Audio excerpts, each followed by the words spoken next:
किसी बात की परवाह किए। जिस तरीके से आप लोगों के लिए मेरी बहन मेहनत करने का कार्य कर रही है, अभी तो औपचारिक तौर पर इनको प्रतिनिधित्व करने का सौभाग्य मिलने वाला है, पर उससे पहले ही जब मेरी इनसे मुलाकात होती है, यहाँ पर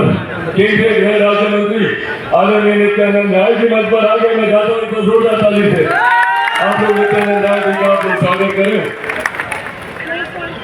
तो जिस मेहनत जिस लगन के साथ यहाँ पर आप लोगों के बीच में, आप लोगों के दिल में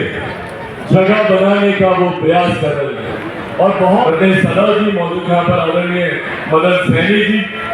मौजूद इस सम्मानित मंच पर, विजय सिन्हा जी मौजूद इस सम्मानित मंच पर, लोक जनशक्ति पार्टी रामविलास के हमारे प्रदेश अध्यक्ष राजू तिवारी जी मौजूद यहाँ पर, तमाम विधायकगण, आदरणीय अशोक कुमार मुंडा जी मौजूद यहाँ पर, वीरेंद्र पासवान जी मौजूद यहाँ पर, राजेश सिंह जी मौजूद यहाँ पर, विनय जी मौजूद यहाँ पर, एमएलसी तरुण चौधरी जी मौजूद इस सम्मानित मंच पर, लोक जनशक्ति पार्टी रामविलास के हमारे राष्ट्रीय महासचिव डॉक्टर शहनवाज अहमद कैफी जी मौजूद इस सम्मानित मंच पर, हमारे प्रदेश बिहार 400 सीटों का महत्वपूर्ण योगदान देने जा रहा है, ये बात तय है, इसमें कहीं कोई संदेह नहीं है। साथियों, आज जब मैं प्रधानमंत्री जी को तीसरी बार देश का प्रधानमंत्री बनने की बात करता हूँ, कारण है उसका एकमात्र यही प्रधानमंत्री है जिनमें ये इच्छा शक्ति है, जिन्होंने भारत की अर्थव्यवस्था को मजबूत करने का काम किया। कुछ लोग कहेंगे कि भैया अर्थव्यवस्था तो अर्थशास्त्रियों का विषय है, हम लोगों को क्या, पर जो लोग जानते हैं वो लोग समझते हैं कि जब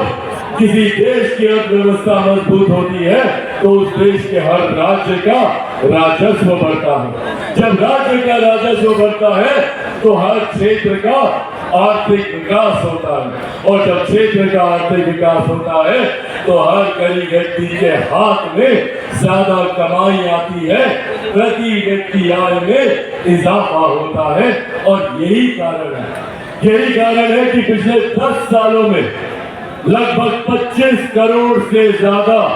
ऐसे देशवासी जो गरीबी रेखा के नीचे थे, उन लोगों को गरीबी रेखा से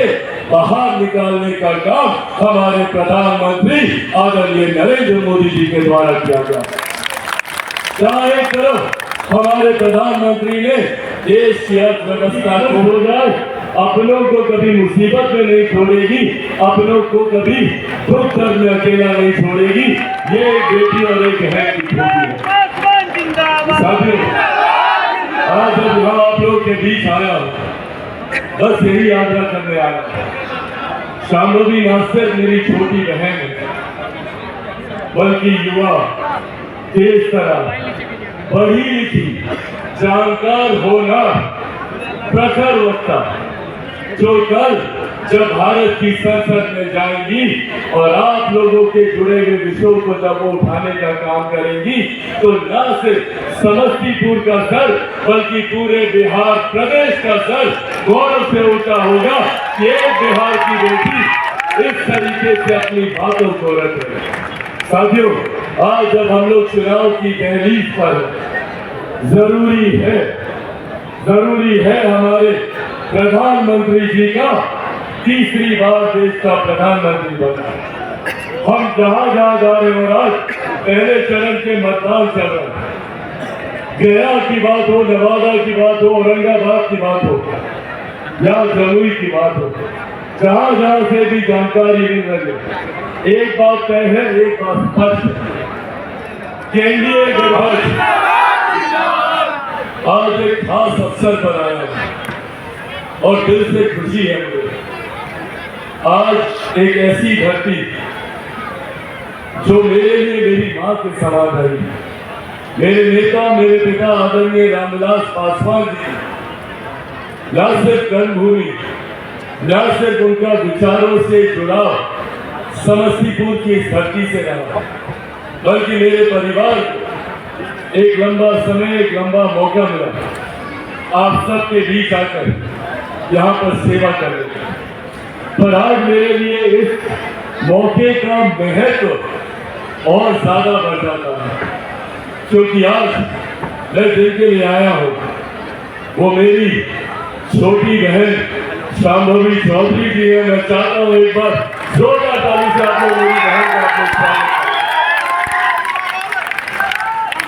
एक भाई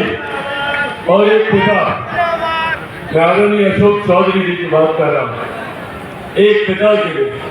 एक भाई के लिए इससे ज्यादा गर्व की बात और